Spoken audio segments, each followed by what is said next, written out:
Monica worked for the Langstons 5 days a week. The mansion was perched on a hill in the richest part of Charleston, where Tesla's outnumbered buses and private security knew every maid by name and every one of their children by distance, meaning they weren't supposed to be seen, much less invited inside. But on Thursday morning, while scrubbing the marble island in the Langstons' third kitchen, Monica got a text from her son's school. Early release today due to storm. Please pick up students before noon. Mrs. Langston, blonde, thin as a whip, and freshly back from tennis, which was mostly rosé and complaining, sighed when Monica asked to leave early. "You can bring him here," she said, dabbing at her sweatless forehead. "He can sit in the mudroom. Just keep him quiet." That's how Elijah, age 11, ended up sitting cross-legged on a rubber mat next to a cabinet full of imported rain boots. He held a tattered paperback and wore a hoodie 2 sizes too big. He didn't say a word, didn't fidget, just read. Mrs. Langston passed by once, gave him a half-interested glance, and said, "What's the book?" He turned it around. "Bobby Fischer teaches chess." She laughed. "Aren't you a little young for that?" Elijah shrugged. "Beats playing Candy Crush." She blinked, then grinned. "You know, my husband collects chessboards. He's terrible at the game, but loves how the wood smells." Elijah just nodded. Later that afternoon, while Monica cleaned the sunroom, Mrs. Langston was hosting her usual ladies' social. 3 women in pastels, one with a small dog in her purse, the other 2 sipping cucumber water and taking selfies. They talked about yoga, Botox, and divorce lawyers.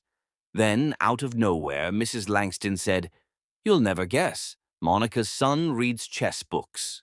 The women giggled. "That's adorable." "You should pit him against your husband." Mrs. Langston smirked. No, better. Let him play me."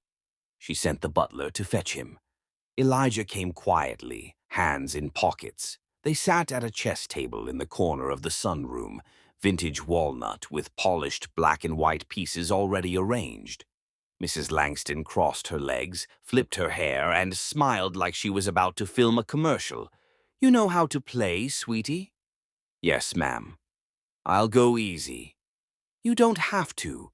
She moved her pawn.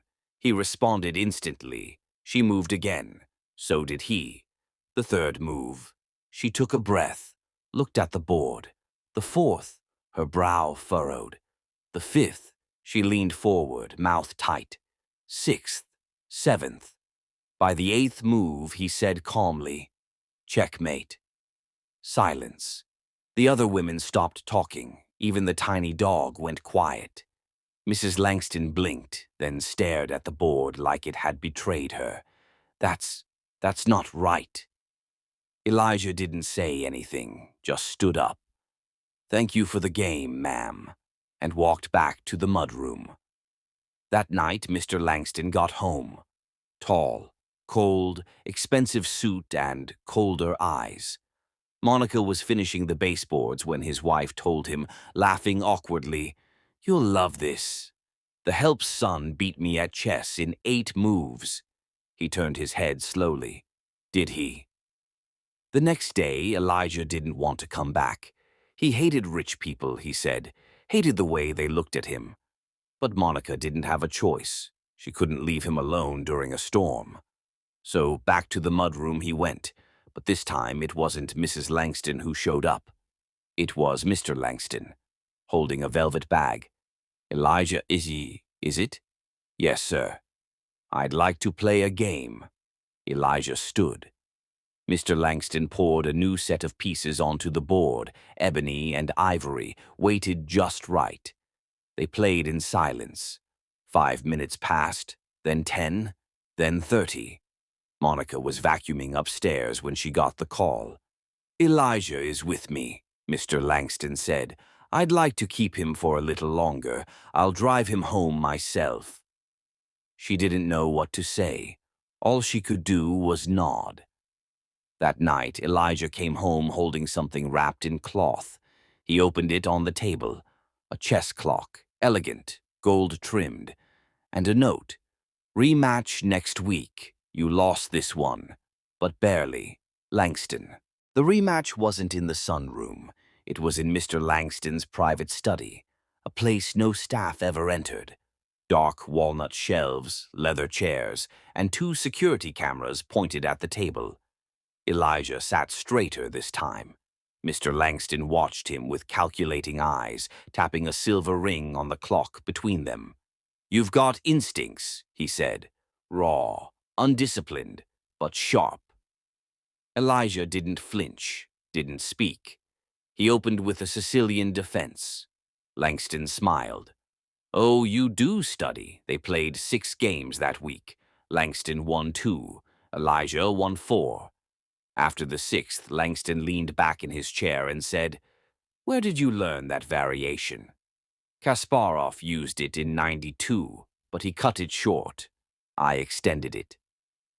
Langston stared. "You extended a Kasparov variation?" Elijah nodded. "Okay," Langston said slowly. "It's time we talk about sponsorship." Monica didn't like the word. It sounded like branding. "Your son is a commodity," Langston said bluntly, "whether you admit it or not. What I'm offering is a deal. You can scrub my bathtubs, or he can study with grandmasters." Monica stood frozen. "I'd pay for everything," Langston added.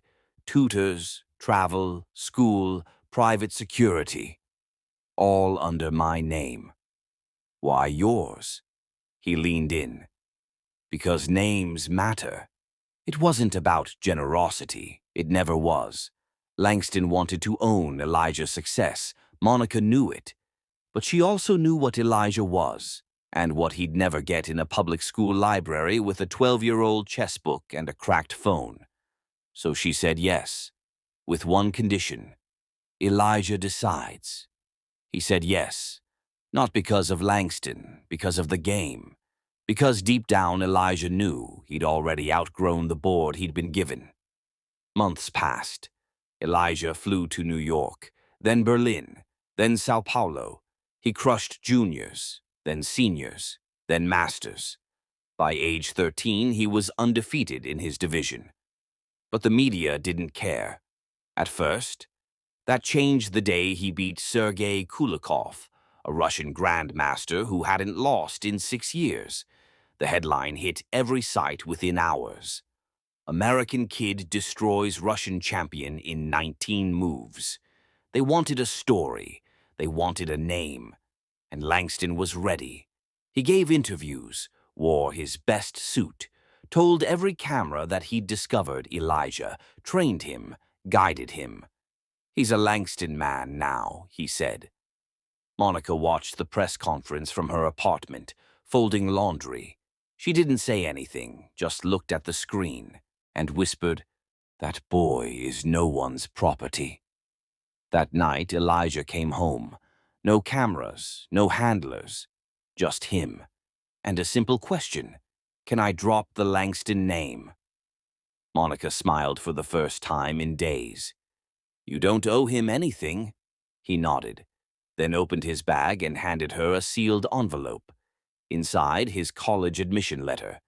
Princeton. Full ride. Double major in theoretical math and game theory. "I'm retiring from tournaments," he said. "For now." Monica raised an eyebrow. "Why?" He smiled. "Because the real game's not on the board." A year later, a New York Times piece featured him in a section titled "The Ones Who Refused to Be Bought." They asked if he regretted taking Langston's help. He said, "You don't beat people like that by running. You beat them by using what they gave you, then walking away anyway." As for Langston, he still plays alone, with the same board, same clock, and one missing white knight. Thank you for watching. If you want to get more that kind of stories, press like and check out our channel.